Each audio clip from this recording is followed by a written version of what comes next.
கரூரில் இதுவரை இல்லாத அளவில் 20 ஆண்டுகளுக்கு பிறகு 2 முறையாக தண்ணீர் திறந்துவிடப்பட்டுள்ள நிகழ்வு. கரூர் அருகே ஆத்துப்பாளையம் அணையை தமிழக போக்குவரத்து துறை அமைச்சர் எம்.ஆர். விஜயபாஸ்கர் அவர்கள் திறந்து வைத்தார். கரூர் மாவட்டம் அரவக்குறிச்சி சட்டமன்ற தொகுதிக்குட்பட்ட காப்பரமத்தி ஒன்றியத்துக்குட்பட்ட கார்வெளி ஊராட்சி ஆத்துப்பாளையம் அணை தேக்கமானது கடந்த காமராஜர் ஆட்சியிலிருந்து கட்டப்பட்ட நிலையில் 20 ஆண்டுகளுக்கு மேலாக திருப்பூர் சாயக்கழிவு நீரால் பாதிக்கப்பட்ட அந்த அணையை முற்றிலுமாக நிறுத்தப்பட்ட நிலையில் வறட்சி பூமியாக இருந்த கார்வெளி ஆத்துப்பாளையம் உள்ளிட்ட பகுதிகளுக்கு நீர்த்தேக்கத்தை நம்பியுள்ள 19,000 பாசன விவசாயிகள் நலனுக்காக திருப்பூர் சாயப்பட்டறை உரிமையாளர்கள் ஜீரோ டிஸ்சார்ஜ் சாயக்கழிவு என்ற முறையில் நீதிமன்ற தீர்ப்புக்கு பிறகு தற்பொழுது திறந்துவிட்டிருக்கும் நிலையில் கடந்த ஆண்டு தமிழக போக்குவரத்து துறை அமைச்சர் அவர்களின் சீரிய முயற்சியில் இந்த அணை நீர்த்தேக்கத்தை மதகினை திறந்துவிடப்பட்ட நிலையில் விவசாயிகள் மகிழ்ச்சி அடைந்தனர். அதனைத் தொடர்ந்து தற்பொழுது இந்த ஆண்டும் விவசாயிகளின் பாசன விவசாய நிலங்களுக்கான நீரினை திறப்பதற்காக 2வது ஆண்டாக தற்பொழுதும் திறந்துவிடப்பட்டுள்ளது என்பது மிகவும் மகிழ்ச்சிகரமான செய்தியாக அமைந்துள்ளது அப்பகுதி விவசாய பொதுமக்களுக்கு. இது பற்றிய செய்தி தொகுப்பு நமது கரூர் பூமி யூடியூப் சேனல் வாயிலாக.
நொய்யல் ஆத்துப்பாளையம் அணையிலிருந்து தொடர்ந்து 2வது ஆண்டாக கரூர் மாவட்ட விவசாயிகளுக்கு சுமார் 19,500 ஏக்கர் பாசனம் பெறக்கூடிய வகையில் தண்ணீரை திறந்து விடுவதற்கு நேற்று மாண்புமிகு தமிழக முதலமைச்சர் எடப்பாடியார் அவர்கள் உத்தரவிட்டார்கள்.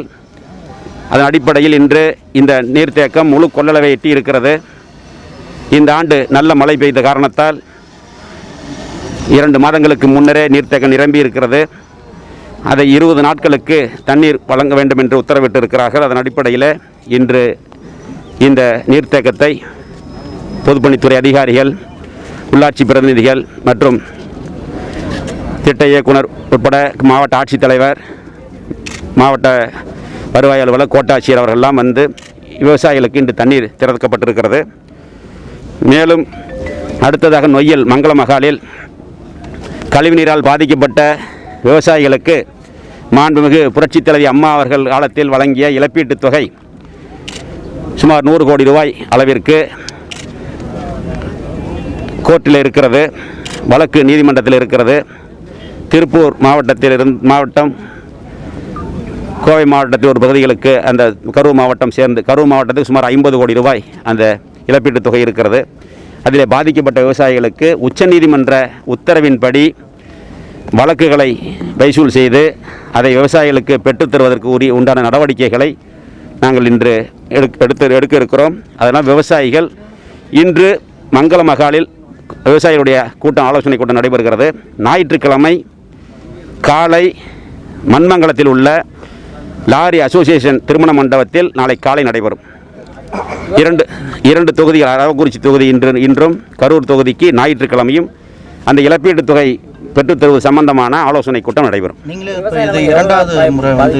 சென்ற ஆண்டு திறந்த இந்த வருஷம் 2வது வருஷம்.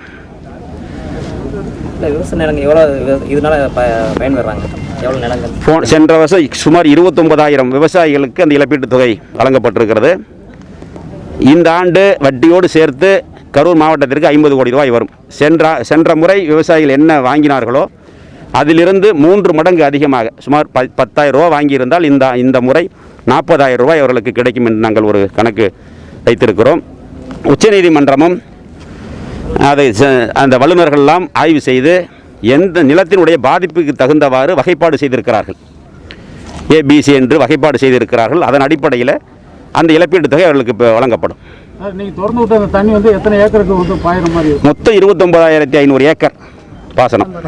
சரி, 19,500 ஏக்கர். சரி, அதாவது வந்து நொய்யல் ஆற்றுல தான் வந்து அதிக சாயக்கழிவுகள் கிடக்கிறதா சொல்லி ஒரு இருக்கு. இங்கே வந்து இந்த சுத்திகரிப்பு நிலையம் அமைக்கதான் வாய்ப்பு இருக்கா சார்? இல்லை, இது இவ்வளோ தண்ணிக்கு சுத்திகரிப்பு நிலையம் அமைக்க முடியாது. அரசு எடுத்த நடவடிக்கைகளால் திருப்பூர் இயங்கக்கூடிய சாய ஆலைகள் ZLD என்று சொல்லக்கூடிய ஜீரோ லிக்விட் டிஸ்சார்ஜ் முறைக்கு மாற்றப்பட்டிருக்கிறார். அதனால தான் இன்றைக்கி தண்ணி கொஞ்சம் குறையுது. ஏன்னா ஆவரேஜ் அந்த சுத்திகரிப்பு நிலையங்கள் அமைக்கப்படாத பொழுது நொய்யலாற்றினுடைய உப்புத்தன்மையினுடைய அளவு சுமார் 6,000. இப்பொழுது 2,000க்கு கீழே இருக்கிறது. நாங்கள் அப்படி 2,000 வரும்போதெல்லாம் தண்ணி தேக்கிறதில்ல. இந்த அணையில் இருக்கக்கூடிய தண்ணியினுடைய TDS அளவு என்பது வெறும் 500. அதனால் இது பாசனத்திற்கு உகந்தது என்று அதை பொதுப்பணித்துறை அதிகாரிகள் அதை ஆய்வு செய்த பிறகுதான் நாங்கள் விவசாயிகளுக்கு தண்ணீர் திறந்து விடுகிறோம்.